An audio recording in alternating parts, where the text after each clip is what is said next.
추수감사절을 맞아 한인사회에서는 미풍양속을 살려 어르신들에게 고마움을 표하는 감사 행사가 열리고 있습니다. 올해 추수감사절 연휴에 5,537만 명이나 50마일 이상 여행길에 나설 것으로 추산되고 있습니다. 10월 미 CPI 소비자 물가가 3.2%로 대폭 진정돼 기준금리도 장기간 동결될 것으로 확실해지고 있습니다. 미국의 소비자 물가는 진정됐으나 추수감사절 식탁 차리기와 외식 물가, 서비스 가격이 올라 있어 서민들이 울상을 짓고 있습니다. 마이크 존슨 새 하원 의장이 2단계 임시 예산안을 초당적 지지로 승인받아 연방정부 셧다운을 피하게 될 것으로 확실해지고 있습니다. 여러분 안녕하십니까? 워싱턴 뉴스 투데이입니다. 한 해의 결실을 감사하는 추수감사절을 앞두고 한인사회에서는 미풍양속을 살려 어르신들에게 고마움을 표하는 행사들이 열리고 있습니다. 에덴 시니어 센터에서도 감사축제가 열렸는데요. 이번 축제에는 특히 2달 전 부임한 조기중 워싱턴 총영사도 참석해 인사를 드리고 어르신들의 건강을 기원했습니다. 안혜린 기자가 전합니다. 어르신들이 모여 즐거운 한때를 가지는 에덴 시니어 센터. 이곳에 2달 전 부임한 조계중 워싱턴 총영사가 참석해 인사를 드렸습니다. 네, 감사합니다. 이렇게 우리 에덴 센터를 방문해 주신 여러분들께 감사드립니다. 그리고 또 오늘 새로 부임하신 총영사님께서 인사차 이렇게 오셨습니다. 감사합니다. 우리 노인네들은 이 에덴을 참 좋아하고 있습니다. 저 자신이 처음 초창기서부터 몇 대 에덴에 나오고 있습니다. 감사합니다. 어르신들은 고국에서 부임한 총영사의 인사에 모처럼 더 활기를 띄웠습니다. 총영사님이 여기를 와주셔서 너무 반갑고 참 영광입니다. 우리 센터는 너무너무 편하고요. 깨끗하고 항상 내 집에 온 것 같은 그런 느낌이 드는 게 우리 에덴 노인센터입니다. 다 너무나 행복합니다. 바쁜 일정 중에도 한인 어르신들과 이민 첫 세대에게 인사를 드리러 찾아온 조계중 워싱턴 총영사는 어머님, 아버님들을 뵈니 얼마 전 돌아가신 부모님 생각이 난다며 어르신들을 공경하는 마음에 이렇게 인사를 드리러 왔다고 밝혀 어르신들과 함께 마음을 나누는 따뜻한 시간을 가졌습니다. 네, 어머님, 아버님, 저희 다시 인사드리겠습니다. 지난 9월 20일 날 부임한 조기중 총영사입니다. 오늘 이렇게 건강한 모습으로 이렇게 만나 뵙게 돼서 정말 반갑습니다. 감사드리면 우리는 추석과 같은 명절인데 어머님 아버님 뵈니까 정말 저기 작년에 돌아가신 우리 제 아버님하고 그다음 시골에 계신 우리 어머님 생각이 많이 납니다. 그래서 오늘 이렇게 정말 건강하게 계시는 모습을 보니까 너무 기분 좋고요. 기회가 되면 또 찾아와서 인사드리도록 하겠습니다. 오늘 즐거운 시간 보내십시오. 감사합니다. 이날 행사를 주관한 에덴 시니어 센터의 해경 스칼렛 원장은 추수감사절은 미국에서 가장 큰 명절이라며 어르신들과 함께 즐길 수 있는 모든 행사들을 동원하고 있다고 함께 어르신들의 안녕에 신경 써주신 총영사님께 감사를 표했습니다. 네, 안녕하세요. 모두 건강하시고요. 이제 추수감사절이 다음 주로 다가왔습니다. 추수감사절을 기념해서 새로 부임하신 총영사님께서 저희 에덴 시니어 케어에 방문하셔서 어르신들께 위해서 귀한 감사와 축하의 메시지를 전해주시기 위해서 방문해 주셨고요. 또 어르신들을 기쁘시게 하기 위해서 와주셔서 너무 감사하고 환영합니다. 유수한 민족들은 자신들의 전통을 지켜나간다며 우리 민족도 미풍양속인 어르신 공경의 장점을 이어받아 이민 1세대로 이 땅에 뿌리 내리기에 힘써온 어르신들에게 변함없는 관심을 가져줄 것을 워싱턴 버지니아 통합노인회장 우태창 회장은 당부했습니다. 개인으로 만나는 것보다도 선배님들한테 부모님한테 인사하는 것이 제일 아름다워서 특히나 에덴 센터에는 어느 센터보다도 운영면에도 정확하고 투명하고 조직면에도 여기 일하는 분들이 전부 다 어르신들한테 친절하고 그 다음에 퀄리티적으로 봤을 때는 동포사회 센터가 많지 있지만은 이 센터가 퀄리티가 제일 우수합니다. 이날 인사에 앞서 조계중 워싱턴 총영사는 에덴 시니어 센터의 시설들을 돌아보며 한인 어르신들이 어떤 일상을 보내는지 살펴보는 시간을 가졌습니다. 에덴 시니어 센터는 어르신들의 건강에 맞춘 개별 맞춤 식단과 함께 어르신들의 건강 개선을 위해 간호사가 상주하고 있으며 필요한 일체의 서비스를 제공하고 있습니다. WKTV 뉴스 안혜련입니다. 올해 추수감사절 연휴에 미국민들이 5,537만 명이나 50마일 이상 여행길에 나설 것으로 AAA가 추산했습니다.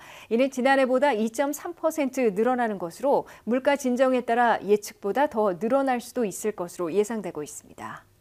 일주일 앞으로 다가온 올해 추수감사절을 맞아 5,540만 명의 대이동이 예고되고 있습니다. AAA는 올해 땡스기빙 데이, 즉 추수감사절 연휴에 5,537만 명이 50마일 이상 여행에 나설 것으로 추산된다고 발표했습니다. 이는 지난해 5,410만 명에 비해 2.3% 늘어나는 것으로 AAA가 추산하기 시작한 이래 세 번째 큰 규모라고 밝혔습니다. 다만 팬데믹 직전인 2019년에 5,599만 명에 비하면 아직 1.1% 적은 수준으로 완전 회복에는 다소 못 미칠 것으로 추산되고 있습니다. 올해 추수감사절 연휴 여행객 5,537만 명 가운데 89%나 되는 4,913만 명은 자동차로 여행할 것으로 조사됐습니다. 자동차 여행객들은 지난해보다 1.7% 늘어나는 것입니다. 또한 전체에서 8.5%인 469만 명은 항공 여행객들로 분류되고 있습니다. 항공 여행객들은 지난해보다 6.6% 급증하는 것입니다. 철도와 버스, 선박 등 다른 교통수단을 이용하는 여행객들은 전체에서 2.8%인 155만 명으로 지난해보다 10.9%나 급증할 것으로 AAA는 내다봤습니다. 올해 추수감사절 연휴 여행에서는 물가 진정세가 뚜렷해져 다소 편안해진 여행길이 될 것으로 기대되고 있습니다. 연방노동부가 14일 발표한 10월의 CPI 소비자 물가는 연율로 3.2%로 전달 3.7%에서 대폭 진정됐습니다.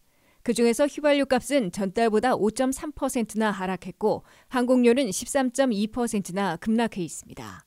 미국 내 휘발유 값은 현재 갤런당 평균 3달러 35센트로 지난해보다 42센트나 내려가 있습니다. 이에 따라 올 추수감사절 여행객들의 대부분을 차지하는 자동차 여행객들이 유가 하락 혜택을 보게 될 것으로 예상되고 있습니다. 특히 항공료의 급락으로 항공 여행객들이 급증해 AAA의 예측을 뛰어넘게 될 것으로 보입니다. 미국의 10월 CPI 소비자 물가가 월간으로 제자리하며 연간으로는 3.2%로 대폭 진정됐습니다. 이에 따라 연준의 기준금리 인상은 지난 7월로 막을 내렸으며 6개월 이상 장기 동결된 후에 금리 인하를 시작하는 시기는 내년 5월로 한 달 앞당겨질 것으로 예상되고 있습니다. 보도에 한면태 기자입니다.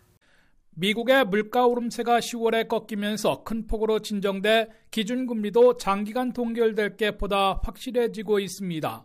미국의 대도시 물가를 보여주는 CPI 소비자 물가는 10월에 월간으로는 제자리했고 연간으로는 3.2%로 대폭 진정됐다고 연방노동부가 발표했습니다. 9월의 CPI는 월간으로는 0.4% 올랐고 연간으로는 3.7%를 기록했으나 10월에는 한꺼번에 0.5포인트나 둔화되면서 7월의 물가로 되돌아갔습니다. 10월의 CPI에서 식품 가격은 전년보다 3.3% 오른 수준을 보인 반면 에너지 가격은 4.5% 하락했습니다. 휘발유 가격은 10월에 전년보다 5.3%나 떨어졌습니다. 변동이 심한 식품과 에너지 가격을 제외한 코어 CPI, 즉 근원 소비자 물가는 9월 4.1%에서 10월 4.0%로 더 둔화됐습니다. 근원 소비자 물가가 10월에 4%를 기록한 것은 2021년 9월 이래 2년 만에 가장 적게 오른 수준입니다. 물가 오름세가 꺾인 10월의 CPI 3.2%와 코어 CPI 4%로 연방준비제도의 긴축과 기준금리 정책에 다소 여유가 생긴 것으로 해석되고 있습니다. 경제 분석가들과 투자자들은 이번 CPI 소비자 물가 진정으로 연준의 기준금리 인상은 지난 7월 말로 완전 끝난 것으로 간주하고 있습니다. 더욱이 올 들어 6월에 이어 9월, 11월 등 3번이나 건너뛴 기준금리 동결이 올해 마지막인 12월 13일에도 이어지고 2024년 새해에도 적어도 5월 1일까지 6개월 이상 장기화될 것으로 예상되고 있습니다. 기준금리 추이를 추적하고 있는 CM리그룹의 투자자들은 올해 마지막인 12월 13일 회의에서 금리를 동결할 가능성이 99.8%나 되는 것으로 내다봐 기정사실화하고 있습니다. 기준금리 동결 가능성은 내년 첫 회의인 1월 31일에도 94.8%나 되고 3월 20일에는 68%나 되는 것으로 올라갔습니다. 내년에 기준금리를 내리기 시작하는 인하 시기로는 5월 1일 회의가 될 것으로 한 달 앞당겨졌습니다. 샘리 투자자들은 내년 5월 1일 기준금리를 0.25포인트 인하할 가능성이 48%로 동결 가능성 36%를 앞서기 시작할 것으로 내다보고 있습니다. WKTV 뉴스 한면택입니다. 미국의 전반적인 소비자 물가가 10월에 큰 폭으로 진정됐으나 추수감사절 식탁 차리기와 외식 물가, 각종 서비스 가격이 지난해보다 크게 올라 있어 서민들이 울상을 짓고 있습니다. 추수감사절 식탁에 올릴 조리 안 한 터키와 닭고기는 7.2%, 쇠고기 스테이크는 10.6%나 급등해 있고 스포츠 입장료는 25%, 자동차 보험은 19%, 렌트비는 7.2%나 오른 수준이어서 서민 가정에는 어려움을 안겨주고 있습니다. 미국의 전반적인 물가는 크게 진정되는 것으로 보이지만 서민 가정들이 직접 직면하는 체감 물가는 훨씬 급등해 있어 생활고가 나아지지 않고 있습니다. 미국 정부가 14일 발표한 CPI 소비자 물가는 9월에 3.7%에서 10월에는 3.2%로 크게 진정됐습니다. 그러나 일반 서민 가정에서 느끼는 체감 물가는 품목별로 여전히 전년보다 대폭 올라 있어 큰 차이를 보이고 있습니다. 추수감사절 식탁을 차리는 데 필요한 터키 등 닭고기류는 전년보다 7.2% 올라 있습니다. 조리 안 한 쇠고기 스테이크는 전년보다 10.6%나 비싼 수준입니다. 냉동 채소는 10.7%나 비싸고 설탕은 8.8%, 소스와 그레이비는 7.5%, 식빵은 7.1% 올라 있습니다. 장바구니 물가뿐만 아니라 외식 물가는 더 많이 오른 것으로 나타났습니다. 여행 중에 밴딩 머신을 이용할 경우 지난해보다 14.9%나 비싸진 가격을 느끼게 되고 직장이나 학교에서 먹는 외식비는 5.4%, 주류점에선 5.3% 오른 수준을 직면하게 됩니다. 추수감사절 연휴 여행길에 체감할 항공료는 13.2%, 휘발유 값은 5.3%나 내려 부담이 줄어드는 반면에 다른 서비스 가격들이 급등해 있습니다. 스포츠 입장료는 지난해보다 무려 25.1%나 급등해 있습니다. 자동차 보험료는 19.2%, 자동차 수리비는 15.1%나 높은 수준에서 좀처럼 내리지 않고 있습니다. 렌트비는 7.2%, 내 집 소유주들의 모기지 등 월 페이먼트는 지난해보다 6.8% 올라 있습니다. 자녀들의 레슨비는 7%, 노부모들의 홈케어 비용은 6.9% 상승해 있습니다. 매달 서비스 비용도 지난해보다 6% 인상돼 있습니다.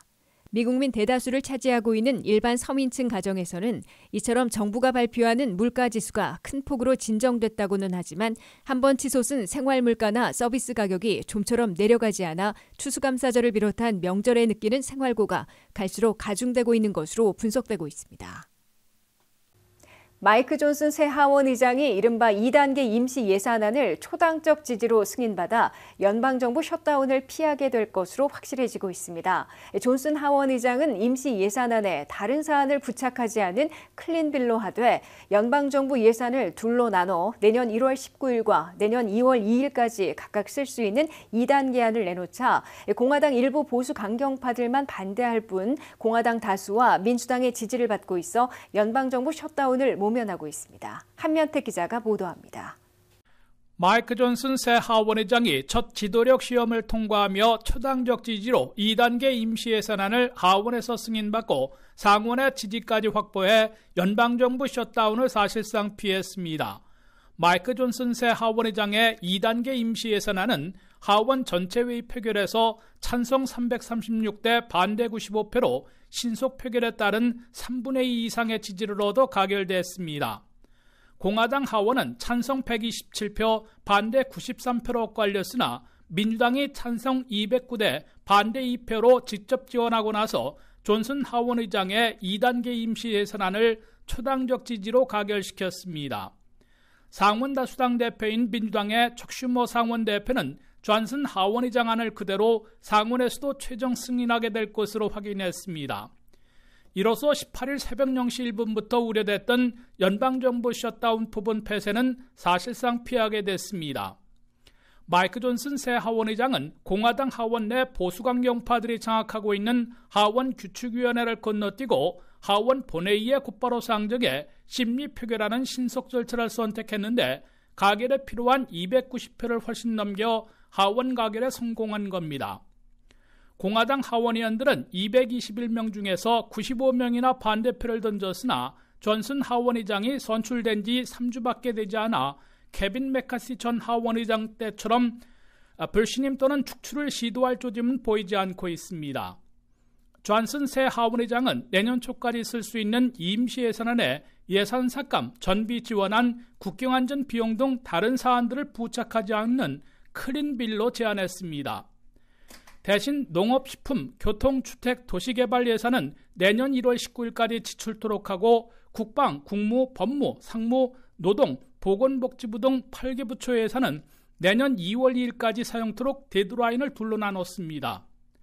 공화당 온건파들은 물론 민주당 상하원 의원들은 다른 사안을 부착하지 않는 클린빌로 제안한 것을 평가하고 압도적 표차로 대거 지지하고 나섰습니다.